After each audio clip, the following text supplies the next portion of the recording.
Okay students, આજે આપણે બે સમાંતર વિદ્યુત પ્રવાહ ધારિત તાર વચ્ચે લાગતું બળ મેળવીશું અને તેના પરથી એમ્પિયરની વ્યાખ્યા આપણે મેળવીશું, મતલબ એમ્પિયરને આપણે વ્યાખ્યાયિત કરીશું. તો અહીંયા આપણને ખબર છે કે જ્યારે આપણે વિદ્યુત પ્રવાહ ધારિત તારમાં ચુંબકીય ક્ષેત્ર વિદ્યુત પ્રવાહ ધારિત તારમાં જ્યારે આપણે વિદ્યુત પ્રવાહ પસાર કરીએ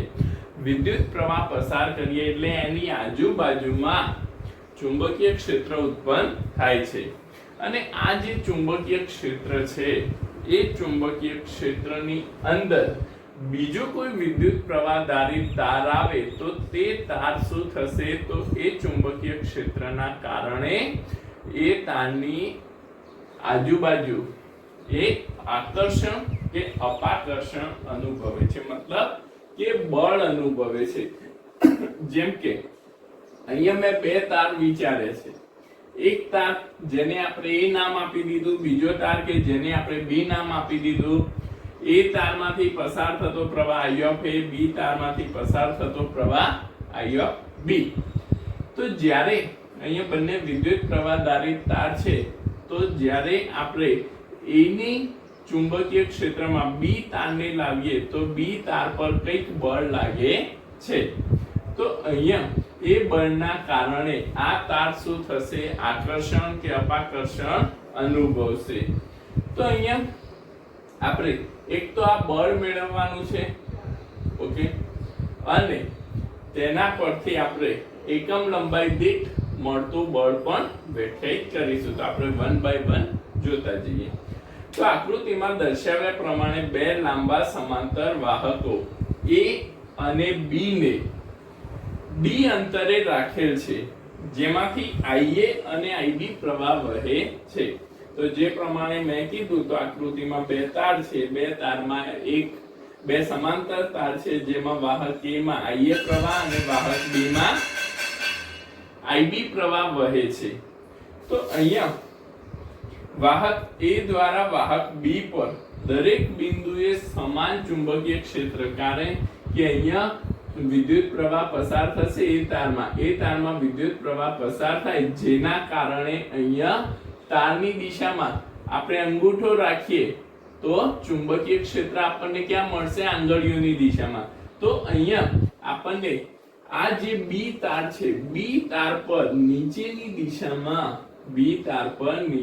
દિશામાં એ તારના કારણે ઉદ્ભવતું ચુંબકીય ક્ષેત્ર લાગે છે, જે આપણે અહીંયા કેટલું લઈ લીધું છે, બી ઓફ એ. સમજો, ચુંબકીય ક્ષેત્ર ક્યાં લાગે છે, નીચેની દિશામાં. ચુંબકીય ક્ષેત્ર ક્યાં લાગે છે, નીચેની દિશામાં. તો અહીંયા આપણને આ ચુંબકીય ક્ષેત્ર મળી ગયું, જેના પરથી અહીંયા આપણે એ જે ચુંબકીય ક્ષેત્ર છે એ ચુંબકીય ક્ષેત્ર આ તાર પર કેટલું બળ લગાડે છે એ આપણે અહીંયા મેળવીશું. તો અહીંયા આ જે ચુંબકીય ક્ષેત્ર એ તારના કારણે બી પર લાગતું ચુંબકીય ક્ષેત્ર જે નીચેની દિશામાં છે, એ તો આપણને ખ્યાલ આવી ગયો. જમણા હાથના અંગૂઠાના નિયમ પરથી આપણે એને મેળવી શકીએ કે ભાઈ આ ચુંબકીય ક્ષેત્ર આપણને નીચેની દિશામાં લાગે છે. એનું મૂલ્ય આપણે મેળવવું હોય તો તમે યાદ કરો, તો આગળ આપણે એક અનંત લંબાઈના તાર માટે ચુંબકીય ક્ષેત્રનું સમીકરણ મેળવી ચૂક્યા છે. તો B બરાબર μ0I/2πy. તો તેના પરથી અહીંયા લાગતું ચુંબકીય ક્ષેત્ર B of A જો હું લખું તો B of A આપણને શું મળશે, તો B of A બરાબર μ0I/2π B જેટલું ચુંબકીય ક્ષેત્ર આપણને મળે છે. આ ચુંબકીય ક્ષેત્રના વિદ્યુત પ્રવાહ IB ધરાવતા સુવાહક A ની દિશામાં ચુંબકીય બળ. હવે અહીંયા આપણને જે આ ચુંબકીય ક્ષેત્ર મળ્યું એ ચુંબકીય ક્ષેત્ર છે, એ ચુંબકીય ક્ષેત્ર નીચેની દિશામાં છે. તો ક્યાં, તો બી તારની નીચેની દિશામાં ચુંબકીય ક્ષેત્ર આપણને મળે છે. તો અહીંયા આપણે આ જે બી તાર છે તેમાંથી પસાર થતો પ્રવાહ કેટલો, IB. તો તેમાંથી પસાર થતો પ્રવાહ આપણને IB ના કારણે હવે અહીંયા IB પ્રવાહ પસાર થાય છે, આ તાર પર લાગતું ચુંબકીય ક્ષેત્ર B ઓફ A છે, તો તેના કારણે B તાર પર કંઈક બળ લાગશે અને એ બળ કેટલું છે FBA. હવે એની દિશા આપણે લઈએ તો હંમેશા આપણે જે પ્રમાણે અહીંયા જે આપણી મોટી આંગળી છે, મિડલ ફિંગર જેને કહેવાય, મિડલ ફિંગર જે છે એ ચુંબકીય ક્ષેત્રની દિશામાં, આપણી જે પોઇન્ટર ફિંગર મતલબ પહેલી આંગળી છે એ પ્રવાહની દિશામાં રાખીએ તો આપણને અહીંયા જે અંગૂઠાની દિશા મળે એ અંગૂઠાની દિશા કઈ હશે? તો એ અંગૂઠાની દિશા બળની દિશા હશે. ત્રણે કેવા છે? એકબીજા સાથે 90 ડિગ્રીના ખૂણે છે, ત્રણે એકબીજા સાથે 90. તો અહીંયા પ્રવાહ આ દિશામાં, I of B આ દિશામાં આપણે લઈએ, ચુંબકીય ક્ષેત્ર નીચેની દિશામાં, તો એના કારણે B તાર પર લાગતું બળ FBA કઈ દિશામાં હશે? એ તારની દિશામાં લાગશે. તો અહીંયા આપણે જોઈએ તો આ જે FBA બળ છે એ FBA બળ કોની દિશામાં? આ ચુંબકીય ક્ષેત્રના વિદ્યુત પ્રવાહ IB ધરાવતો સુવાહક A ની દિશામાં ચુંબકીય બળ FBA અનુભવે છે. મતલબ આ ચુંબકીય ક્ષેત્રના કારણે વિદ્યુત પ્રવાહ IB ધરાવતો સુવાહક A ની દિશામાં ચુંબકીય બળ અનુભવે છે. અહીંયા અમે લખી લેજો કારણે વિદ્યુત પ્રવાહ IB ધરાવતો સુવાહક A ની દિશામાં ચુંબકીય બળ FBA અનુભવે છે. દિશા કઈ રીતે લીધી એ ખ્યાલ આવી ગયો? ચુંબકીય ક્ષેત્ર મોટી આંગળીની દિશામાં, તો પહેલી આંગળી પ્રવાહની દિશામાં, તો અંગૂઠો જે દિશામાં હશે એ આપણને કઈ દિશા મળશે? તો ચુંબકીય બળની દિશા મળશે.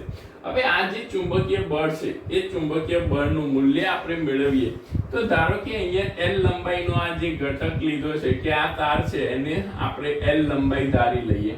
આ L લંબાઈ પર લાગતું ચુંબકીય ક્ષેત્ર કેટલું છે? B of A જેટલું છે અને તેના કારણે B તાર પર A ની દિશામાં લાગતું બળ FBA આપણે કયા સમીકરણ? તો આપણને તાર પર L લંબાઈના તાર પર લાગતા બળનું સમીકરણ ખ્યાલ છે. સદિશ બરાબર I into L સદિશ ક્રોસ B સદિશ, I into L સદિશ ક્રોસ B સદિશ. તેના પરથી જો હું FBA લખું તો I L into B of A, I L into B of A સદિશ આપણને મળશે. તો જે આપણે અહીંયા એને FBA માટે લખીએ તો પ્રવાહ કોનો? તો પ્રવાહ કોનામાંથી કોના પર બળ લાગે છે? B પર, એનો પ્રવાહ, તો I of B. લંબાઈ કેટલી લીધી છે આપણે? Capital L. આટલી લંબાઈ માટે આપણે મેળવી રહ્યા છે. અને ચુંબકીય ક્ષેત્ર કોનું? તો એ તારના કારણે B પર લાગતું ચુંબકીય ક્ષેત્ર B of A. આપણે એને મૂલ્ય લખ્યું તો IB into L into B of A. હવે B of A તો તમને ખ્યાલ છે, B naught I of A upon 2 pi D. B of A, B naught I of A into 2 pi D. તો FBA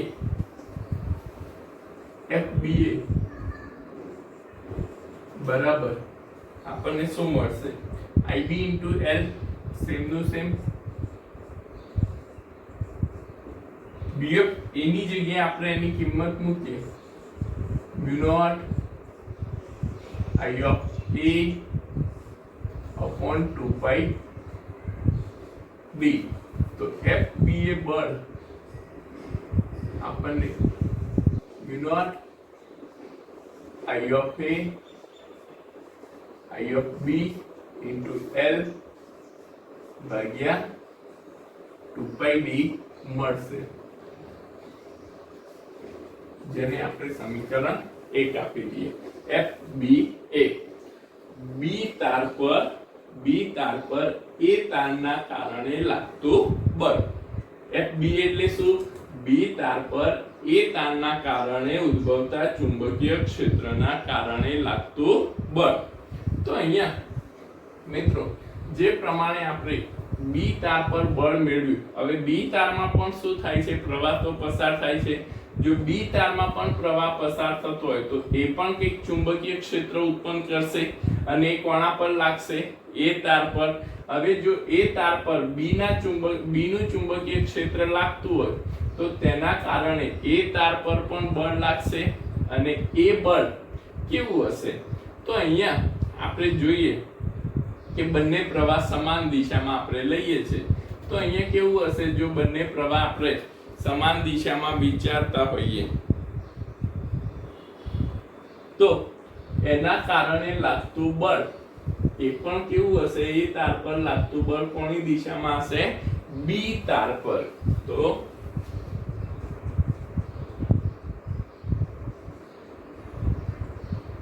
બી ના કારણે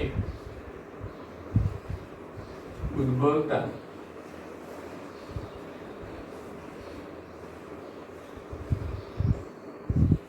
ચુંબકીય ક્ષેત્રના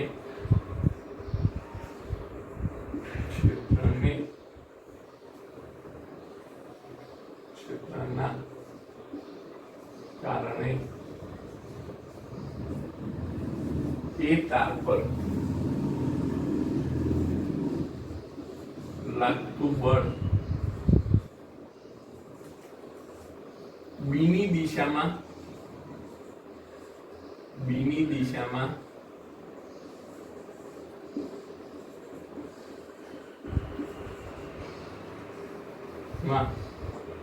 એફ એ બી જેટલું હોય. બી ના કારણે ઉદ્ભવતા ચુંબકીય ક્ષેત્રના કારણે એ તાર પર લાગતું બળ બી ની દિશામાં કેટલું હશે, એફ એ બી. પણ બંનેના મૂલ્યો તો કેવા હશે, સમાન હશે. બંનેના મૂલ્યો કેવા હશે, સમાન હશે. હવે જુઓ મિત્રો, અહીંયા આ બી તાર પર લાગતું બળ આ દિશામાં, એ તાર પર લાગતું બળ આ દિશામાં, એની વિરુદ્ધ દિશાનું. કેવું, એની વિરુદ્ધ દિશાનું. મતલબ એફ એ બી નું મૂલ્ય કેટલું છે, એફ બી એ જેટલું, પણ બંને કેવા છે, પરસ્પર વિરુદ્ધ દિશાના. મતલબ કે એફ એ બી મારે લખવું હોય તો એફ એ બી બરાબર હું શું લખી શકું, mu note I of A I of B up into L into 2 by D જે આપણે મેળવી શકીએ. હવે બંને જે બળ છે, બંને બળ કેવા છે, સમાન મૂલ્યના અને પરસ્પર વિરુદ્ધ દિશાના. મતલબ કે અહીંયા આપણને આ બળ પણ કેટલું મળશે, સમાન મૂલ્યનું અને પરસ્પર વિરુદ્ધ દિશાનું. આ બળનું મૂલ્ય પણ કેવું હશે, સમાન. તો એફ બી એ જેટલું જ બળ અહીંયા એફ એ બી મળે છે, તો તેના પરથી આપણે કહી શકીએ કે એફ એ બી, આપણે બળ આખું લખવાની જરૂર નથી, આપણે ઓલરેડી લખ્યું છે, તો અહીંયા આપણે લખી લઈએ કે એફ એ બી બળ એફ બી એ જેટલું અને તેની વિરુદ્ધ દિશાનું હોય છે. મતલબ કે બંને બળો કેવા છે, પરસ્પર વિરુદ્ધ દિશાના. એના પરથી આપણે કહી શકીએ કે એફ બી એ સદિશ બરાબર માઈનસ એફ એ બી સદિશ આપણે લઈ શકીએ. એફ બી એ સદિશ બરાબર માઈનસ એફ એ બી સદિશ આપણે લખી શકીએ. બંને બળો સમાન મૂલ્યના અને પરસ્પર વિરુદ્ધ દિશાના છે. તો અહીંયા આના પરથી આપણે એક તારણ કાઢીએ તો જો એક જ દિશામાં, અહીંયા પ્રવાહ કેવા હતા, સમાન દિશામાં, તો અહીંયા બંને બળો, આના પર પણ આ દિશામાં બળ લાગે છે, આના પર પણ આ દિશામાં. મતલબ કે જો એક જ દિશામાં વહેતા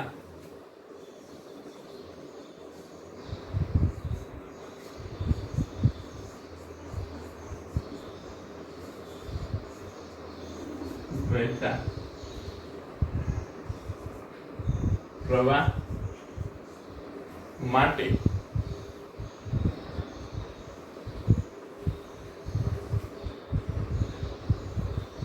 વહેતા વિદ્યુત પ્રવાહો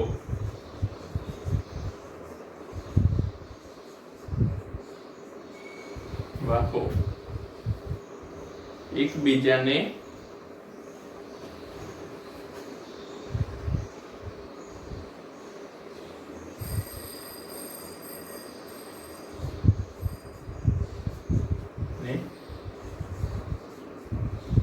આકર્ષે છે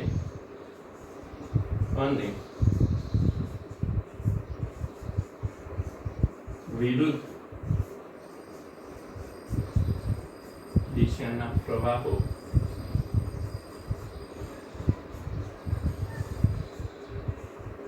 એકબીજાને અપાકર્ષે છે.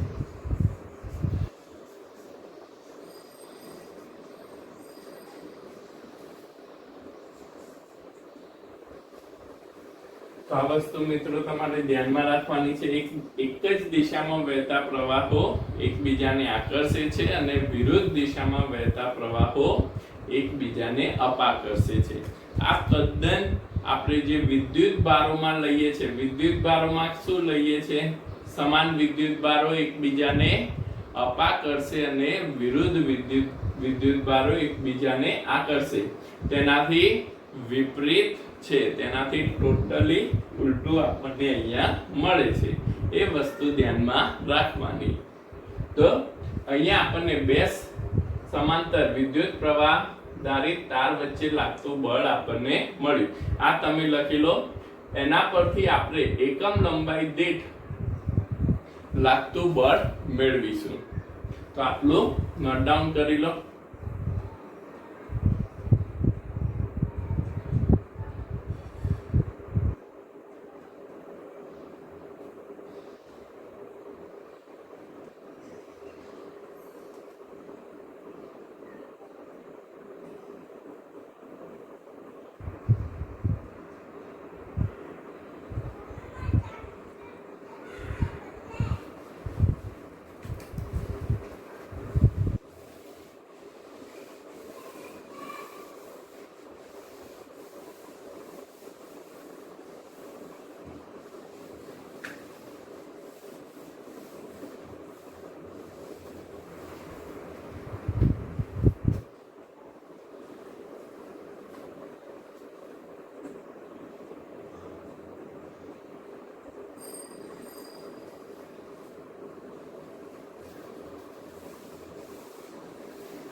એકમ લંબાઈ દીઠ મળતું બળ આપણે પહેલા લખીએ. તો એ તારના કારણે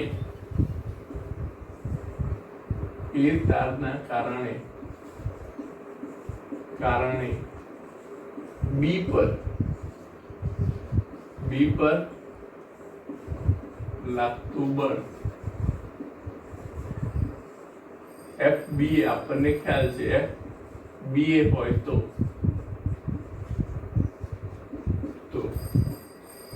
FBA બરાબર શું થશે? જે આપણે આગળ મેળવી ચૂક્યા, mu naught I of A I of B L upon 2 pi D. હવે એકમ લંબાઈ દીઠ મતલબ કે એકમ લંબાઈ માટે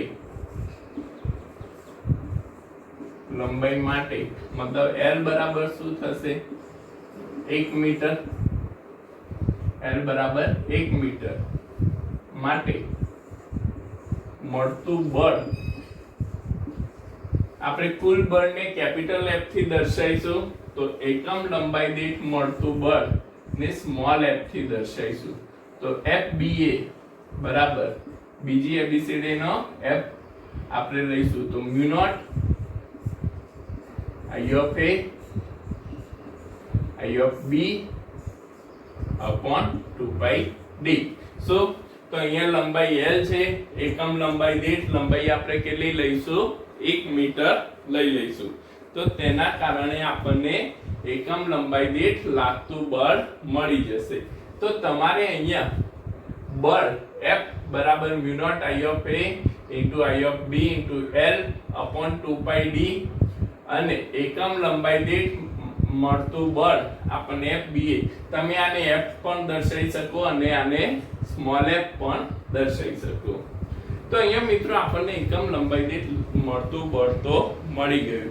હવે આના પરથી આપણું જે નેક્સ્ટ છે કે એમ્પિયરની વ્યાખ્યાને આપણે વ્યાખ્યાયિત કરવી છે. તો એમ્પિયર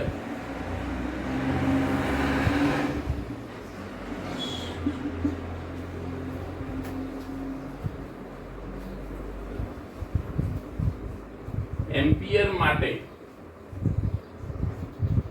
તો અહીંયા આપણને બળ બંને ખ્યાલ છે I of A I of B mu naught I of A I of B upon 2 pi d છે. તો એમ્પિયરની વ્યાખ્યાયિત કરવા માટે આપણે અહીંયા લઈએ તો I of A જો I of A બરાબર I of B બરાબર 1 એમ્પિયર લઈ લેવામાં આવે અને અંતર d ને 1 મીટર અંતર d ને 1 મીટર લઈ લેવામાં આવે તો FB આપણને આ જે બળ છે આ બળ આપણને કેટલું મળશે તો આ બળ આપણને 2 × 10⁻⁷ ન્યૂટન જેટલું. તમે અહીંયા જુઓ IA 1 લઈ લીધું, IB 1 લઈ લીધું, D અહીંયા કેટલું લઈ લીધું 1 મીટર. તો મ્યુ નોટ શું છે તો FB હું અહીંયા લખું તો મ્યુ નોટ વધશે mu naught upon 2 pi d mu naught upon 2 pi તો 10⁻⁷ ભાગ્યા 2 pi. IA 1 IB 1 D પણ 1 તો 4 pi into 10⁻⁷ upon 2 pi તો અહીંયા કેટલું વધે 2 તો 2.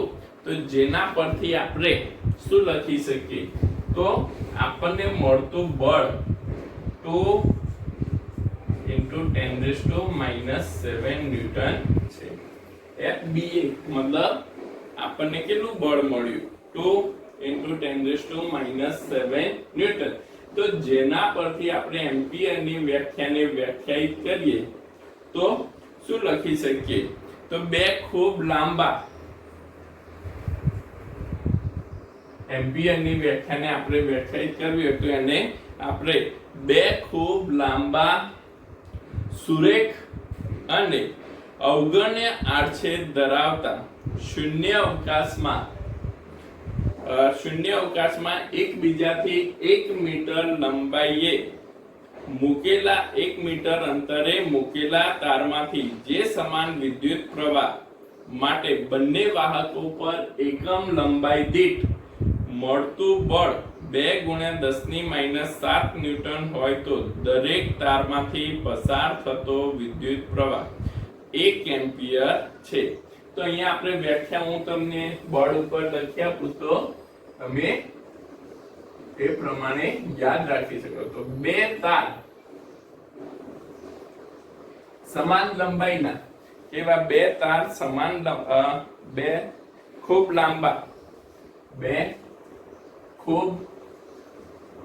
લાંબા તાર એકબીજાથી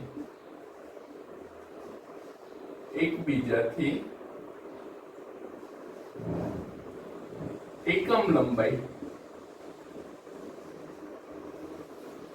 એકમ અંતરે લંબાઈની એકમ અંતરે શૂન્ય અવકાશમાં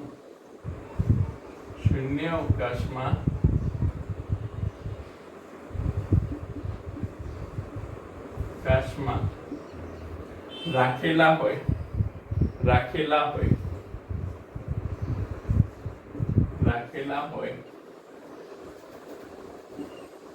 અને તેમાંથી 1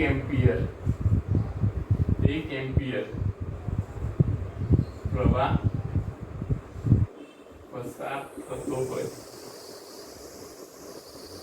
પસાર થતો હોય ત્યારે એમની એકમ લંબાઈ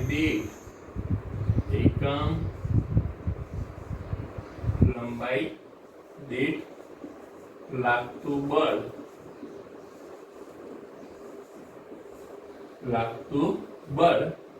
2 ગુણ્યા 10⁷ ન્યૂટન હોય તો તે તારમાંથી 1 એમ્પિયર પ્રવાહ પસાર થાય છે તેમ કહી શકાય. હોય તો દરેક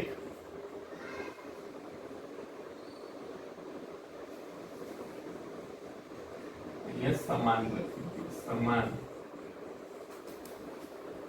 હોય તો દરેક તારમાંથી 1 એમ્પિયર પ્રવાહ પસાર થાય છે તેમ કહી શકાય.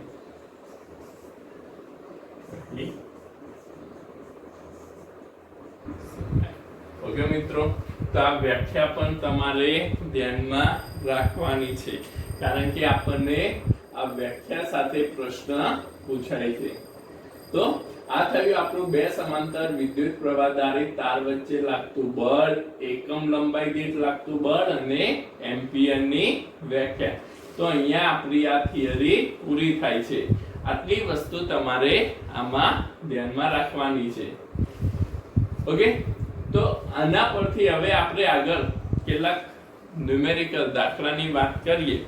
તો આ વસ્તુ તમે નોટબુકમાં નોટ ડાઉન કરી લો.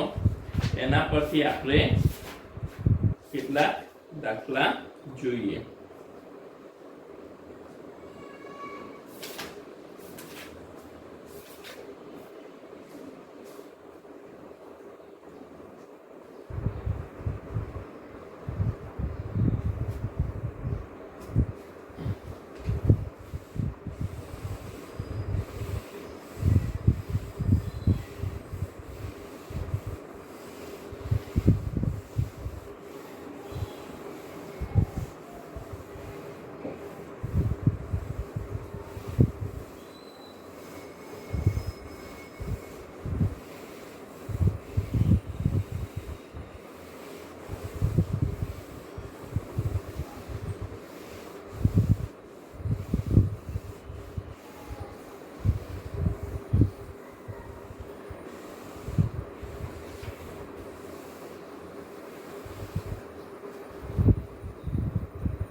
સ્વાધ્યાય 4.5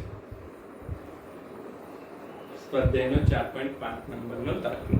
તો એ આપણને શું આપ્યું છે? 0.15 ટેસ્લાના એકમ લંબાઈ દીઠ નિયમિત ચુંબકીય ક્ષેત્ર સાથે 30 ડિગ્રી કોણ બનાવતી દિશામાં રહેલા તારમાંથી 8 એમ્પિયર વિદ્યુત પ્રવાહ વહે છે. તો આ તાર પર એકમ લંબાઈ દીઠ લાગતા ચુંબકીય બળનું મૂલ્ય મેળવો. તો અહીંયા આપણે એકમ લંબાઈ દીઠ લાગતા ચુંબકીય બળનું મૂલ્ય મેળવવાનું છે.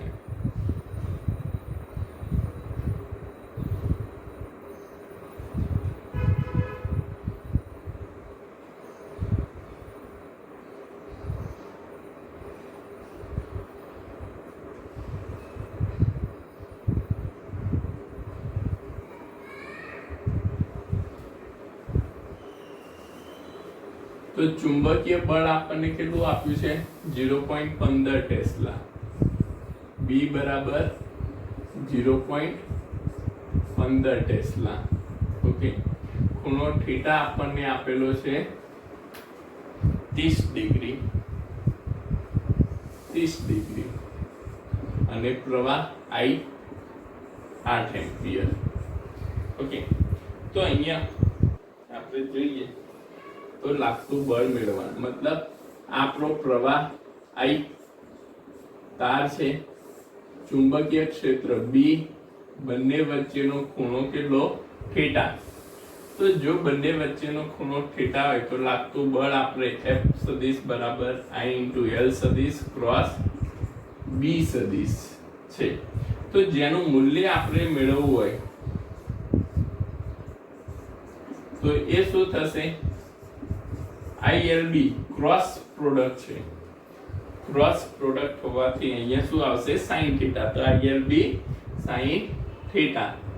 તો અહીંયા આપણે શું કીધું છે? એકમ લંબાઈ દીઠ કીધું છે. તો L આપણું શું થઈ જશે? એકમ લંબાઈ દીઠ બળ બરાબર F/L થાય, F/L કાં તો L બરાબર 1 મીટર.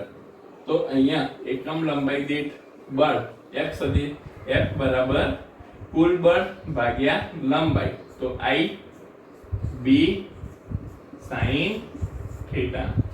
તો F બરાબર કિંમત મૂકીએ I 8 એમ્પિયર, B 0.15 ટેસ્લા અને sin 30 ડિગ્રી, sin 30 ડિગ્રી. તો sin 30 આપણને શું મળશે?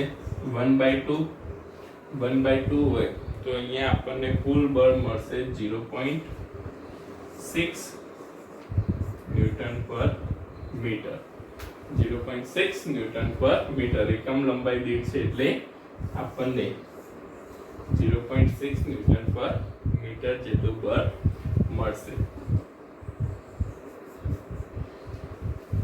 બીજું આપણે અહીંયા જોઈએ તો સ્વાધ્યાયનો 4.6 નંબરનો દાખલો.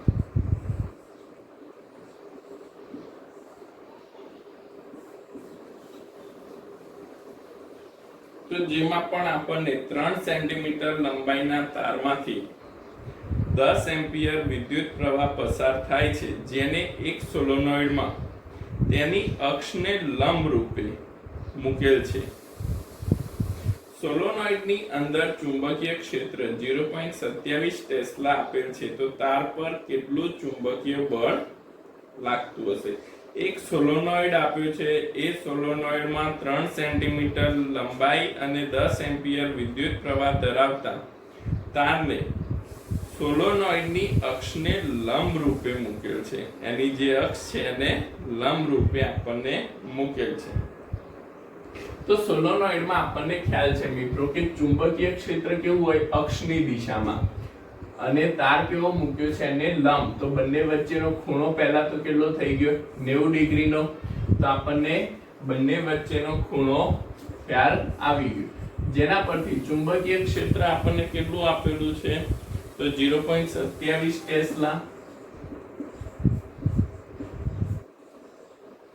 થીટા 90 ડિગ્રી, અને વિદ્યુત પ્રવાહ I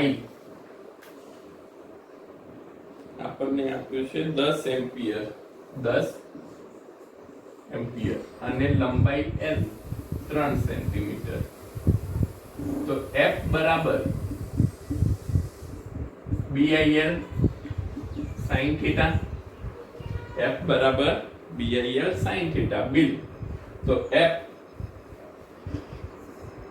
B 0.27, I 10, લંબાઈ 3 સેન્ટીમીટર, 3 × 10⁻², ગુણ્યા sin 90. sin 90 કેટલા થશે? 1. તો F આપણું અહીંયા આપણને 8.127 આવી 8.1 × 10⁻² ન્યૂટન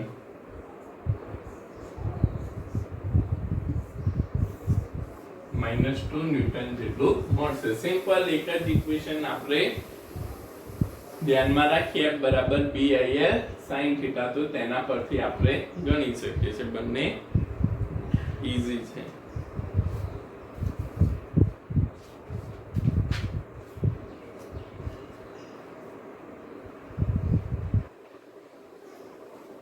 તો આ તમે નોટ ડાઉન કરી લો.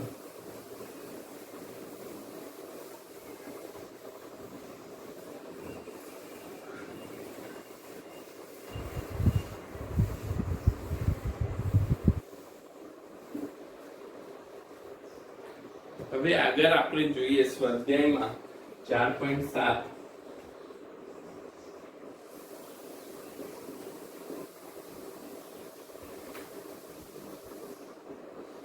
તો 4.7 માં આપણને શું આપ્યું છે? 4 સેન્ટીમીટર અંતરે રહેલા 4 સેન્ટીમીટર અંતરે રહેલા બે લાંબા સીધા અને સમાંતર તાર A અને B માંથી 8 એમ્પિયર અને 5 એમ્પિયર વિદ્યુત પ્રવાહો એક જ દિશામાં વહે છે. તો તાર એના 10 સેન્ટીમીટર લંબાઈના વિભાગ પર લાગતું બળ મેળવો.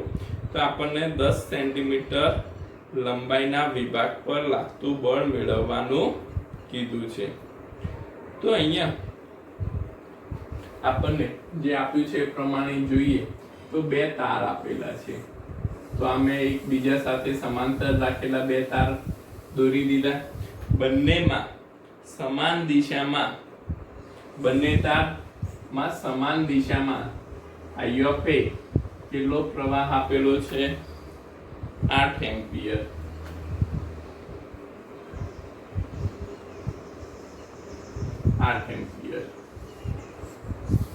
I of B 5 ampere.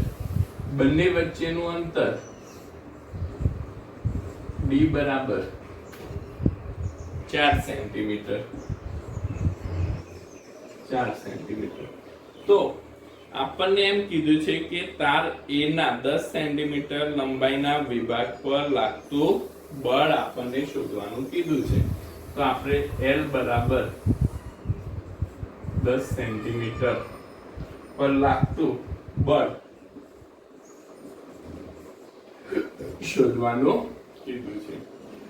તો 10 સેન્ટીમીટર પર લાગતું બળ શોધવું હોય તો મિત્રો આપણને આના પરથી એક વસ્તુ આઈડિયા આવી જાય કે ભાઈ પહેલા આપણે એકમ લંબાઈ દીઠ લાગતું બળ મેળવી લઈએ અને તેના પરથી આપણે કુલ બળ મેળવી લઈશું. તો આપણને 10 સેન્ટીમીટર પર લાગતું બળ મળી જાય. તો એકમ લંબાઈ દીઠ મળતું બળ સ્મોલ f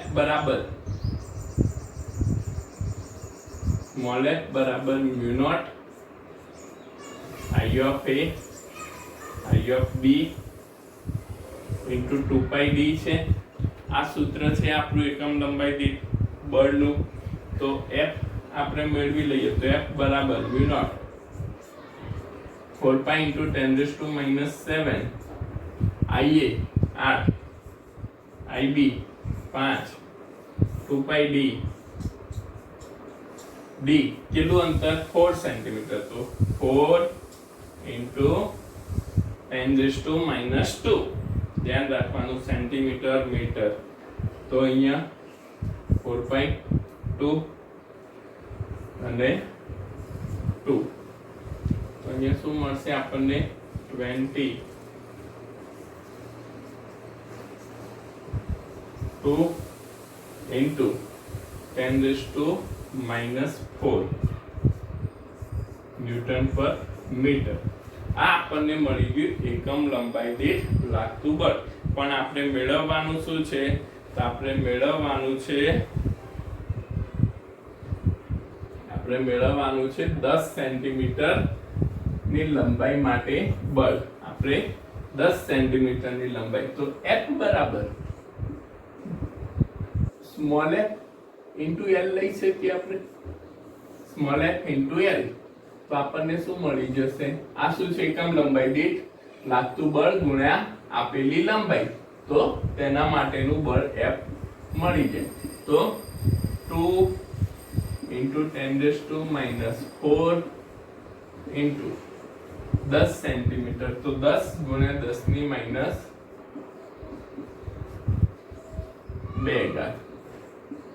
તો F बराबर 2 into 10⁻⁵ न्यूटन। मतलब કે આપણને 10 સેન્ટીમીટર ની લંબાઈ માટે 2 × 10⁻⁵ ન્यूटन જેટલું બળ લાગશે। આટલું બળ આપણને મળે। તો નોટ ડાઉન કરી લો।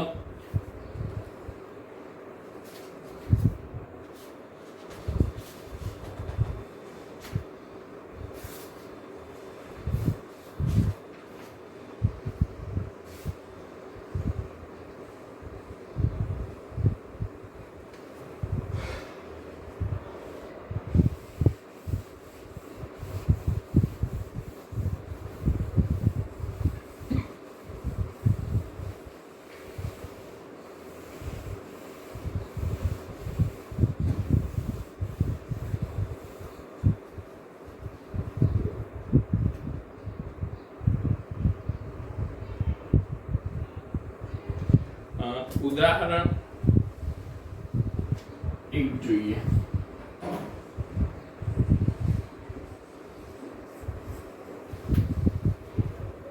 તો 200 ગ્રામ દળનો અને 1.5 મીટર લંબાઈનો એક સીધો તાર 2 એમ્પિયર વિદ્યુત પ્રવાહ ધરાવે છે। તેને સમક્ષિતિજ અને સમાન ચુંબકીય ક્ષેત્ર B માં આકૃતિમાં દર્શાવ્યા અનુસાર હવામાં લટકતો રાખેલ છે। તો ચુંબકીય ક્ષેત્રનું મૂલ્ય મેળવો। તો ચુંબકીય ક્ષેત્રનું મૂલ્ય આપણે મેળવવાનું છે। તો અહીંયા મિત્રો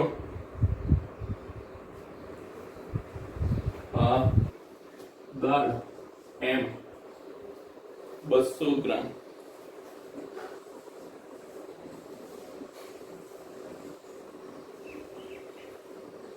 लंबाई L, स्मॉल L दर्शाओ, कैपिटल L दर्शाओ, 1.5 मीटर। प्रवाह I,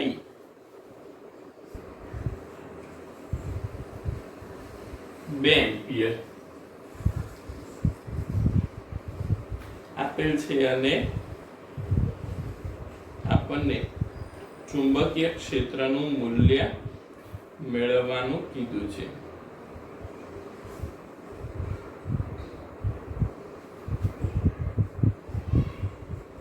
ઓકે મિત્રો, હવે આપણે પ્રશ્ન પહેલા સમજી લઈએ। તો સમજો,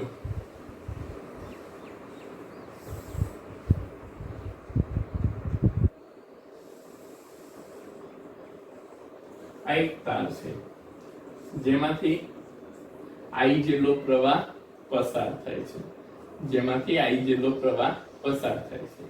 ઓકે, અને અહીંયા ચુંબકીય ક્ષેત્ર એને સમક્ષિતિજ આપેલું છે। તો આપણે ધારી લઈએ કે ચુંબકીય ક્ષેત્ર અહીંથી સમતલની અંદરની દિશામાં જાય છે। તો અહીંયા આપણે જોઈએ કે ફ્લેમિંગના ડાબા હાથના નિયમ પરથી આપણી જે વચ્ચેની આંગળી છે ચુંબકીય ક્ષેત્રની દિશામાં રાખો, પહેલી આંગળી છે અને પ્રવાહની દિશામાં રાખો, તો અંગૂઠો શું થશે? બળની દિશામાં આપણને મળશે। તો અહીંયા આપણે સમક્ષિતિજ લીધેલું છે। તો સમક્ષિતિજના કારણે અહીંયા આ જે ચુંબકીય ક્ષેત્ર છે એ ચુંબકીય ક્ષેત્ર સમક્ષિતિજ અને સમાન ચુંબકીય ક્ષેત્ર આકૃતિમાં દર્શાવ્યા પ્રમાણે આપણને આપેલું છે। ઓકે,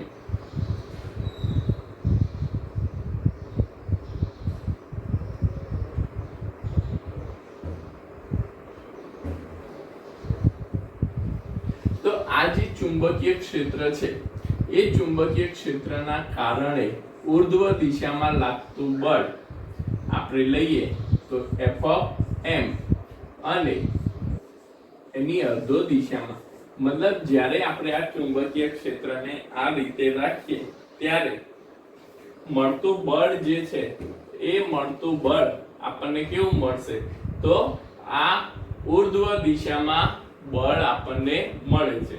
હવે જો આ ઉર્ધ્વ દિશામાં બળ આપણને મળતું હોય તો એ ઉર્ધ્વ દિશામાં મળતા બળના કારણે હવે આપણને અંદર પ્રશ્નમાં શું આપ્યું છે કે આ તાર આ રીતે રાખેલું છે. હવે જો આ તારને સમતોલ સ્થિતિમાં રાખવો હોય, અહીંયા એને સમતોલ સ્થિતિમાં રાખવો હોય તો સમતોલન સ્થિતિ માટે શું કરવું પડે?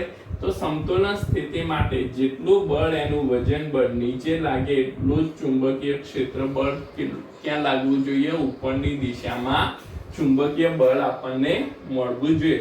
મતલબ બંને બળો સમાન મૂલ્યના અને પરસ્પર વિરુદ્ધ દિશાના થાય તો જ આ તાર સમતોલન સ્થિતિમાં રહી શકે. તો જો તારને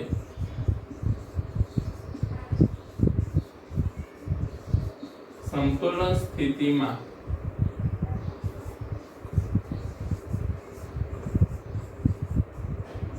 રાખવો હોય તો f of m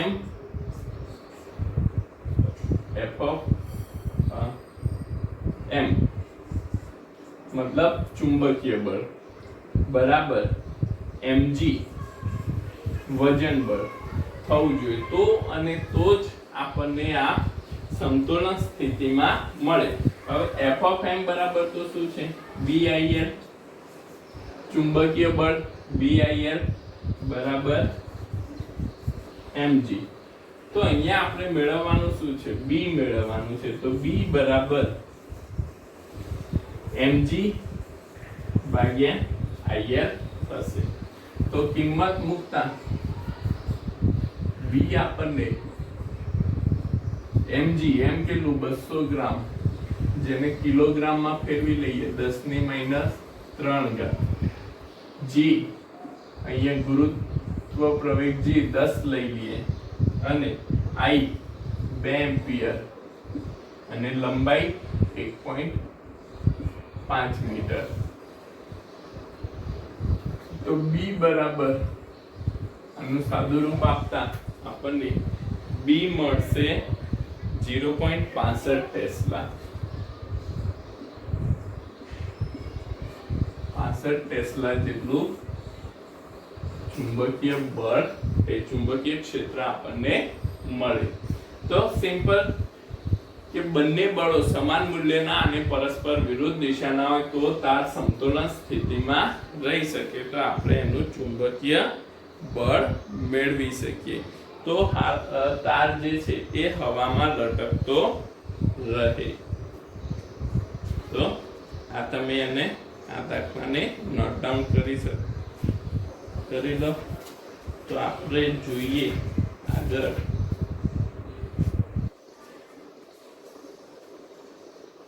જે વધારાના દાખલા છે. વધારાના દાખલામાં સ્વાધ્યાયના વધારાના જે દાખલા છે એમાં 4.21 અને 4.22 આ બંને દાખલા 4.21 જે આપણે આ ગણ્યો એના જેવો જ છે, તમે એ ઈઝીલી ગણી શકો છો.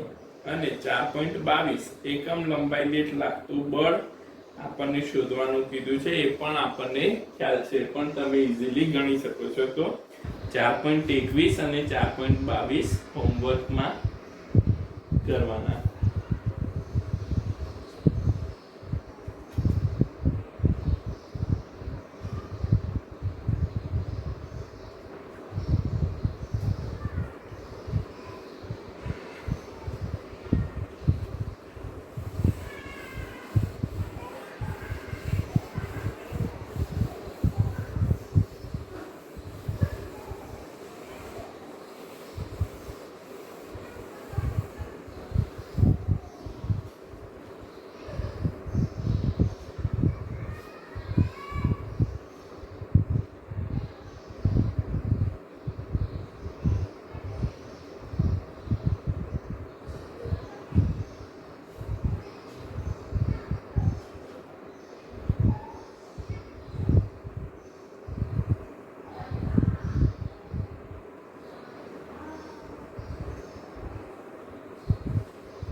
4.26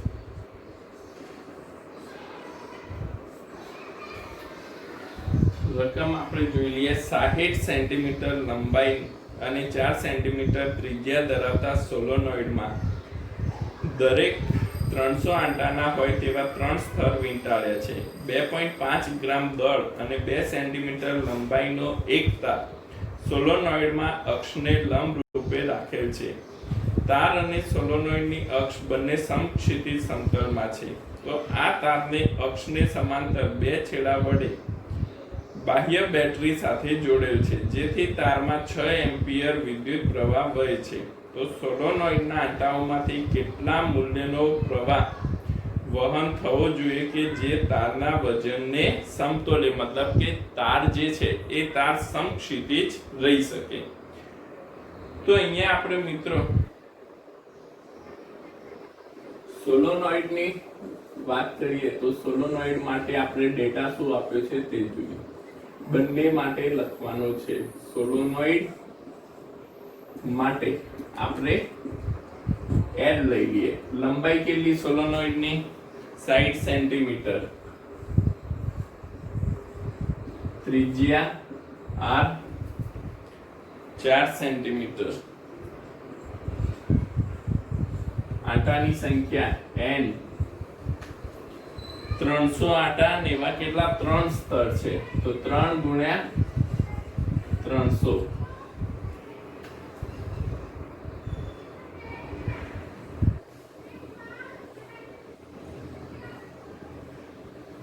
અને તેમાંથી પસાર થતો પ્રવાહ I આપણે મેળવવાનો છે. હવે તાર માટે જોઈએ.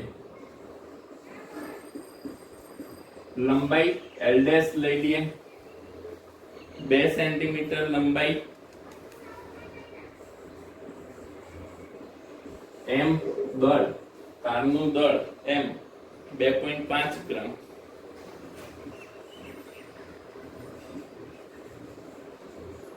અને પ્રવાહ, તારમાંથી પસાર થતો પ્રવાહ I' 6 એમ્પિયર. મતલબ કે અહીંયા મિત્રો આપણને શું આપ્યું છે? એક સોલોનોઈડ આપ્યું છે. એ સોલોનોઈડમાં કેટલો પ્રવાહ પસાર કરવો જોઈએ કે જેનાથી તેની અક્ષ પર રાખેલો તાર, જેની લંબાઈ, દળ અને પ્રવાહ આપેલા છે, તે તાર સમતોલન સ્થિતિમાં રહી શકે. તો અહીંયા આપણને પહેલા તો સોલોનોઈડ પણ આપ્યું છે, તાર પણ આપ્યું છે, અને એ તાર સોલોનોઈડની અંદર સમતોલન સ્થિતિમાં રહેવા માટે સોલોનોઈડનું ચુંબકીય ક્ષેત્ર B બરાબર μ0 N I/L. જે μ0 Ni વાળું જે સૂત્ર છે એના પરથી આપણે લઈએ તો μ0 N I/L આપણને મળે. તો અહીંયા સોલોનોઈડનો પ્રવાહ I આપણે મેળવવાનો છે. તો B આપણું શું થઈ ગયું? μ0 N I/L. તો જેના પરથી આપણે અહીંયા જોઈએ f of m બરાબર શું થાય? સમતોલન સ્થિતિ ક્યારે મળે? આ એક ફિક્સ કન્ડિશન છે સમતોલન સ્થિતિ માટે. f of m બરાબર mg અને f of m બરાબર b I અને l. f of m બરાબર શું થશે? b I l બરાબર mg થાય, બરાબર mg થાય. હવે અહીંયા આપણે આ જે પ્રવાહ છે I' અને L', b I' L'. આ I' કોનો પ્રવાહ? તો તારનો પ્રવાહ. L' કોની લંબાઈ? તો તારની લંબાઈ આપણે લઈશું. બધાના નોટેશન ખાસ ધ્યાનમાં રાખજો. તો b I' L' બરાબર mg, આપણે જે આગળ કન્ડિશન લીધી હતી એના જેવું. હવે મિત્રો આપણે b ની કિંમત અહીંયા મૂકીએ તો b બરાબર તો શું છે? μ0 n I into I' L' ભાગ્યા L બરાબર mg. બરાબર શું થશે mg. તો અહીંયા આપણે એને મૂકી દીધું. હવે અહીંયા મેળવવાનું શું છે? I મેળવવાનું છે. I ને કરતા બનાવીએ અહીંયા તો સમીકરણ ખાસ ધ્યાનમાં રાખજો. mgl ભાગ્યા I ને કરતા બનાવે તો mu naught n l dash શું થશે છેદમાં I dash l dash છેદમાં mu naught n I dash l dash છેદમાં. ઓકે, I કરતા બની ગયો. બધાની કિંમત મૂકો. m 2.5 ગ્રામ 2.5 ગુણ્યા 10 ની માઈનસ 3 ગુણ્યા 10 g લંબાઈ l 60 સેન્ટીમીટર. સોલોનોઈડ ની લંબાઈ 60 ગુણ્યા 10 ની માઈનસ 2 ઘાત mu naught 4 પાઈ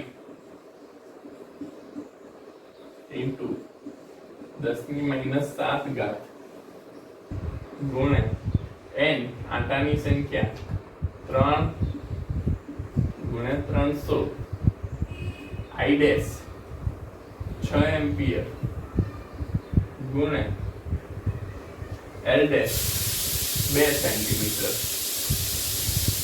2 ગુણ્યા 10 ની માઈનસ 2 ઘાત. ઓકે, તો અહીંયા આપણે આ વસ્તુને જોઈએ.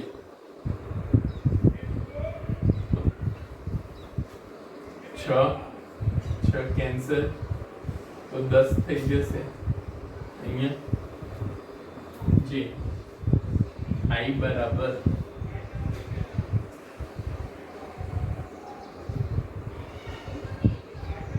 10 અને 10 10 ની માઈનસ 2 ઘાત 10 ની માઈનસ 2 ઘાત કેન્સલ કરી દઈએ. ઓકે,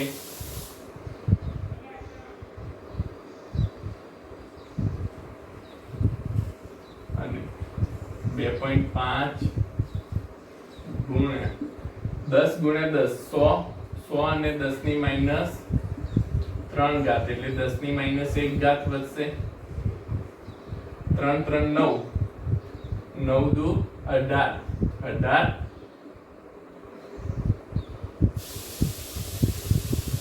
તો અહીંયા અને આ 0 0 તો 10 ની માઈનસ 7 ઘાત છે તો 4 ગુણ્યા 3.14 ગુણ્યા 18 ગુણ્યા 10 ની માઈનસ 5 ઘાત. ઓકે, તમે કેલ્સીમાં એનું સાદુરૂપ આપી શકો. 10 ની માઈનસ 5 ઘાત ઉપર જતા રહે તો એનું સાદુરૂપ આપણે આપીએ તો આપણને પ્રવાહ I ની કિંમત 108.4 એમ્પિયર મળે છે. કેટલી મળે છે? 108.4 એમ્પિયર જેટલો પ્રવાહ સોલેનોઇડમાંથી પસાર થાય તો અને તો તેમાં રાખેલો તાર આપણે સમતોલન સ્થિતિમાં મળે. તો આ વસ્તુ તમારે ધ્યાનમાં રાખવાની. તો આપણે અહીંયા સોલેનોઇડનો ઉપયોગ કરી, તારનો ઉપયોગ કરી, તાર સમાંતર તાર માટે પણ આપણે દાખલા જોયા. તો આજના માટે આપણે આટલું રાખીએ. નેક્સ્ટ આગળના ક્લાસમાં આપણે આગળ વાત કરીશું. Okay, thank you.